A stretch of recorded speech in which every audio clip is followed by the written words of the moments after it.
And look at this. I really like this card that Emily's made. I think placing the pretty paper border all around the edge has finished it off to perfection. Yeah, great card idea from Emily. Now, when you're making cards or folding anything in half, does this happen?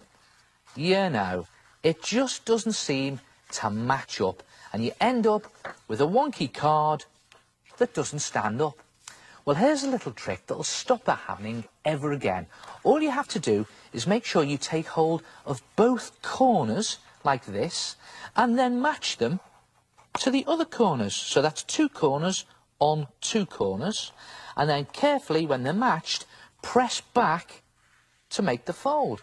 And if you always fold your card like this, making sure you match those corners, you'll have perfect folds and perfect cards every time.